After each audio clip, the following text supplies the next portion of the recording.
भारत और जर्मनी ने सतत ऊर्जा सहित कुछ अन्य क्षेत्रों में अहम समझौतों पर किए हस्ताक्षर।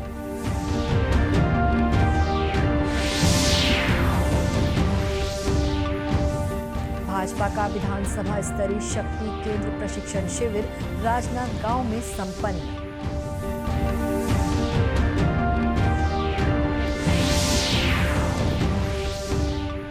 देश भर में श्रद्धा और उल्लास के साथ मनाया जा रहा है अक्षय तृतीया का त्योहार। राष्ट्रपति, उपराष्ट्रपति और प्रधानमंत्री ने दी शुभकामनाएं।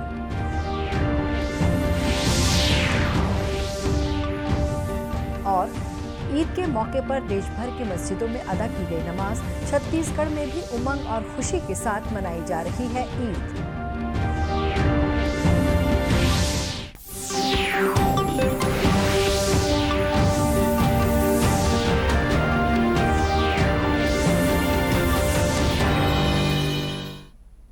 नमस्कार, आप देख रहे हैं दूरदर्शन समाचार। मैं हूं शुभ्रा भट्टाचार्य। अब समाचार विस्तार से।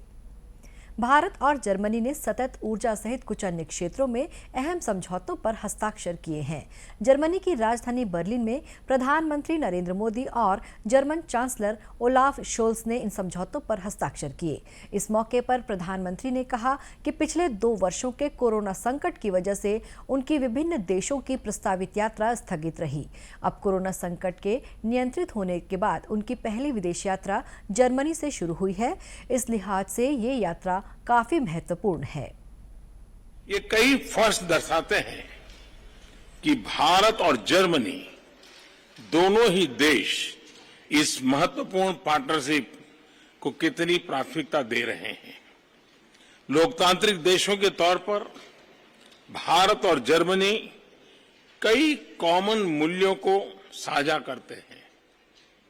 इन साझा मूल्यों और साझा हितों के आधार पर पिछले कुछ वर्षों में हमारे द्विपक्षीय संबंधों में उल्लेखनीय प्रगति हुई है।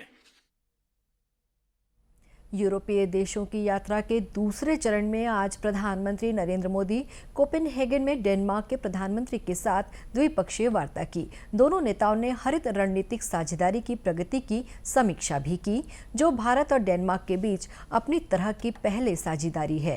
प्रधानमंत्री ने महारानी मार्गरेट द्वितीय से भी भेंट की। श्री मोदी की इस यात्रा से दोनों देशों को कौशल विकास, जहाजरानी और कृषि प्रौद्योगिकी जैसे क्षेत्रों में साझेदारी के नए मार्ग प्रशस्त हुए हैं। प्रधानमंत्री कल डेनमार्क द्वारा आयोजित दूसरे भारत नॉर्डिक शिखर सम्मेलन में भाग लेंगे। इस सम्मेलन में जलवायु परिवर्तन, नवाचार और प्रौद्योगिकी, नवीकरणीय ऊर्जा, उभरते वैश्विक सुरक्षा परिदृश्य तथा भारत और नॉर्डिक देशों के बीच सहयोग पर चर्चा होगी। प्रधानमंत्री नरेंद्र मोदी ने कहा है कि उनकी जर्मनी यात्रा पूरी तरह से सफल रही। प्रधानमंत्री ने कहा कि उन्हें व्यापार और भारतीय समुदाय के नेताओं के साथ भी बातचीत का अवसर मिला।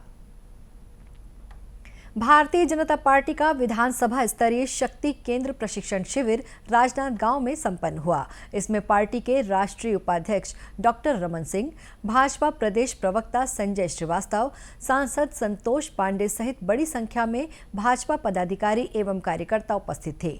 इस अवसर पर पूर्व मुख्यमंत्री डॉक्टर रमन सिंह ने आगामी विधानसभा चुनाव के लिए कार्यकर्ताओं को प्रोत्साहित करते हुए कहा कि पार्टी को बूथ स्तर पर अपनी सक्रियता और बढ़ानी होगी। साथ ही केंद्र सरकार की जन कल्याणकारी योजनाओं को आम लोगों तक पहुंचाना होगा। इसी को ध्यान में रखते हुए पार्टी ने शिविर के माध्यम से कार्यकर्ताओं के प्रशिक्षण की योजना बनाई है। सभा के हमारे बूथ स्तर के विस्तारक और साइबर विस्तारक, इनका प्रशिक्षण था। संजय श्रीवास्तव जी आज प्रभारी के नाते इस प्रशिक्षण में आए थे। संतोष जी सांसद जी इसमें उपस्थित थे।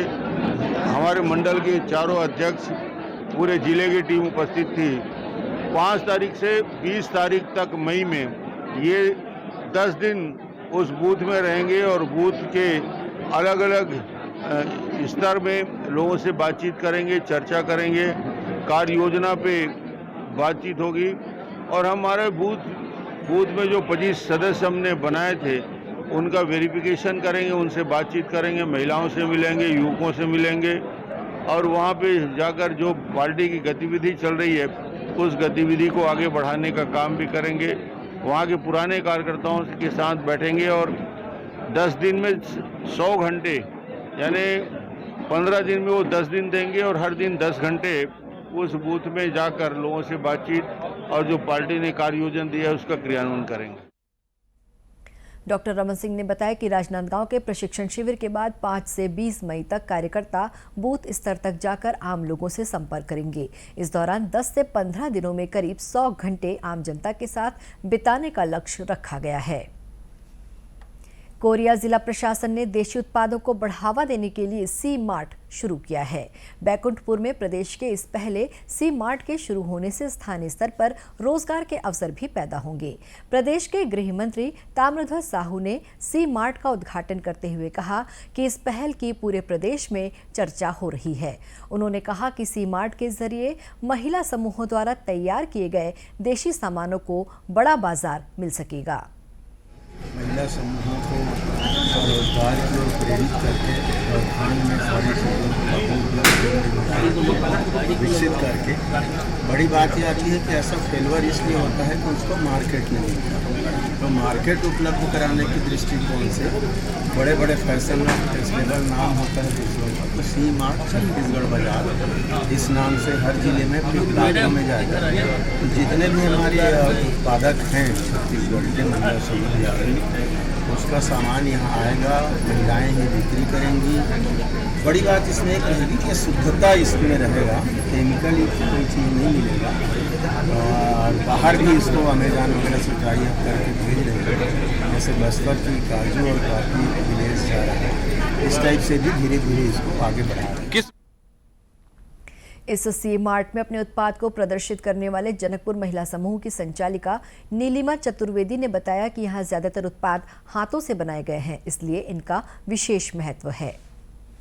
आज हमें हमारे गांव-गांव से किसान महिलाओं का उत्पादित गोठान द्वारा जो सामग्री तैयार की गई है, सारे सामग्रियों को 300 प्रकार की सामग्री को बिक्री करने का एक छत के नीचे अवसर मिला। इस सी मार्ट के माध्यम से हमारे गांव की दीदियों के बनाए हुए प्रोडक्ट बिक्री होंगे। जो महिलाएं, जो दीदियां गांव-गांव तक उनके सही मूल्य नहीं मिल पाते थे, उनको बेचने का सही मार्केट नहीं मिल पाता था, आज इस सी मार्ट के माध्यम से हमारे सारे प्रोडक्ट का बिक्री होगा और उनको सशक्त बनने का अवसर मिलेगा। गौरतलब है कि जनकपुर महिला समूह को अपने नवाचारों के लिए राष्ट्रपति, उपराष्ट्रपति, प्रधानमंत्री सहित अन्य मंत्रियों के हाथों अनेक पुरस्कार मिल चुके हैं। इस समूह के उत्पादों को देश के विभिन्न भागों में बड़े पैमाने पर सराहना भी मिल चुकी है।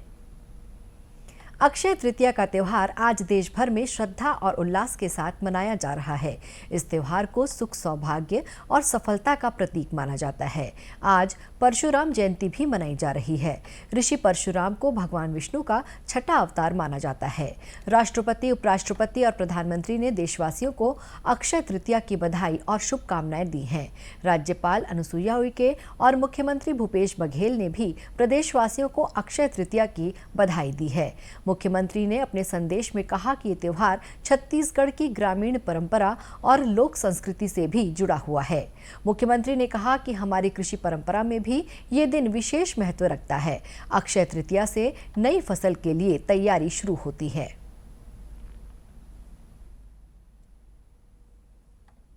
हमारी परंपरा से जुड़ी हुई चीज़ें हैं और कृषि कार्य करने से पहले किसान अपने खेत में जाकर धरती माता की पूजा अर्चना करते हैं, बीज छिड़कते हैं और अच्छी फसल की कामना करते हैं।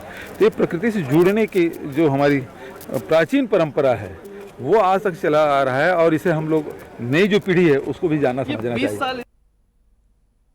प्रदेश के अन्य स्थानों पर भी अक्ति तिहार आज पारंपरिक उल्लास के साथ मनाया जा रहा है। इसी कड़ी में कबीरधाम जिले में भी आज ग्राम देवताओं की पूजा अर्चना की गई। ईद उल फित्र का त्यौहार आज देश भर में आस्था और उल्लास के साथ मनाया जा रहा है। रमजान के 1 महीने के रोजे के बाद ईद की खुशियां आती हैं। कोविड महामारी के कारण 2 वर्ष के अंतराल के बाद ईदगाहों और मस्जिदों में सामूहिक नमाज अदा की जा रही है। राष्ट्रपति रामनाथ कोविंद, उपराष्ट्रपति एम वेंकैया नायडू और प्रधानमंत्री नरेंद्र मोदी ने लोगों को ईद की बधाई दी है।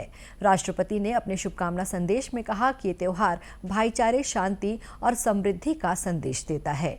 उपराष्ट्रपति एम वेंकैया नायडू ने कहा कि ईद उल फित्र दयालुता, समर्पण और ईश्वर के प्रति कृतज्ञता व्यक्त करने का अवसर है। प्रधानमंत्री नरेंद्र मोदी ने अपने संदेश में ईद उल फित्र से समाज में आपसी मेलजोल और भाईचारा मजबूत होने की आशा व्यक्त की तथा हर एक के लिए सुख, स्वास्थ्य और समृद्धि की कामना की। राज्यपाल अनुसुईया उइके ने ईद उल फित्र के अवसर पर प्रदेशवासियों को मुबारकबाद देते हुए राज्य के सभी नागरिकों के सुख, शांति एवं खुशहाली की कामना की है।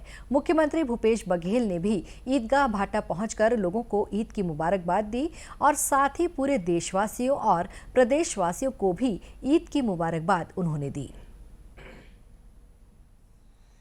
मुस्लिम भाई बहन 30 दिन तक के रोजा रखने के बाद कठिन तपस्या कह सकते हैं। भीषण गर्मी में 30 रोजा रखना कोई आसान काम नहीं है और बहुत ही कठिन उन्होंने तप किया है। और आज ईद है और ईद के इस मुबारक अवसर पर सभी मुस्लिम भाई बहनों को मैं मुबारकबाद देता हूं, बधाई देता हूं, शुभकामनाएं देता हूं। देश के अमन चैन के लिए, समाज के शांति के लिए सब लोग प्रार्थना करें कि देश तरक्की के रास्ते पे चले।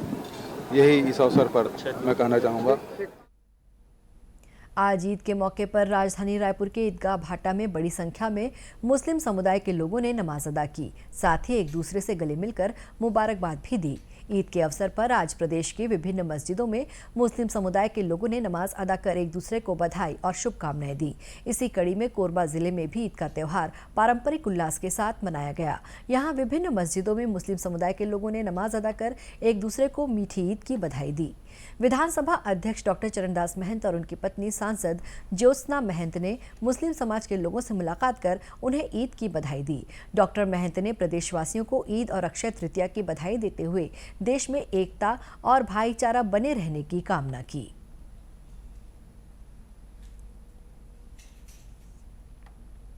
ईद में हम सभी अखलाक भाई के निवेदन पर यहाँ उनको बधाई देने आए हैं।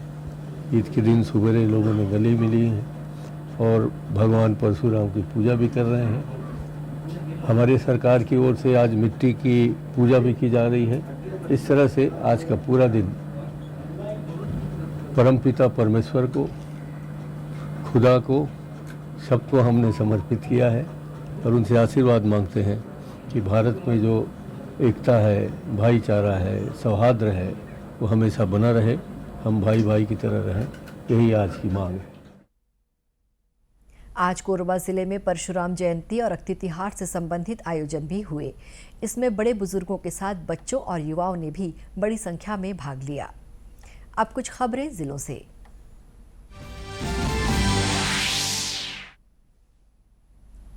दक्षिण रेलवे द्वारा लंबी दूरी की कुछ ट्रेनों का मार्ग परिवर्तित किया जा रहा है। इसके तहत कोरबा से चलने वाली कोरबा कोचुवेली एक्सप्रेस अगले 3 हफ्ते तक एर्नाकुलम से होकर चलेगी। मिली जानकारी के अनुसार दक्षिण रेलवे के एट्टुमानूर, कोट्टयम और चिंगावनम स्टेशनों में लाइन दोहरीकरण का कार्य चल रहा है। इन कार्यों का निरीक्षण होने तक कोरबा कोचुवेली एक्सप्रेस को परिवर्तित मार्ग से चलाया जाएगा। इस दौरान ये ट्रेन चेंगनूर और तिरुवल्ला सहित कुछ अन्य स्टेशनों के मार्ग से नहीं गुजरेगी।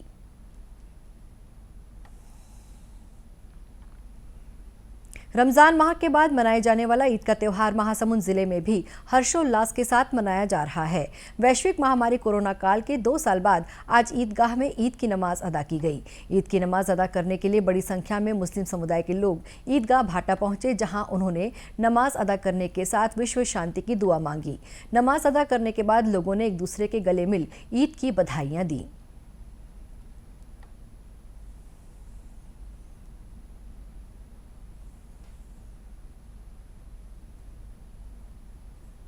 सरकार द्वारा प्रदेश में धरना प्रदर्शन, रैली और जुलूस निकालने के नए नियमों के संबंधित आदेश का विरोध शुरू हो गया है। भाजपा ने इसे तुगलकी फरमान बताते हुए वापस लेने की मांग की है। भाजपा के पूर्व सांसद चंदूलाल साहू ने कार्यकर्ताओं के साथ इसको लेकर गरियाबंद में प्रेस वार्ता के जरिए सरकार से 16 मई तक आदेश वापस लेने की मांग की। उन्होंने मांग पूरी नहीं होने पर 16 मई को प्रदेश व्यापी आंदोलन की चेतावनी भी दी।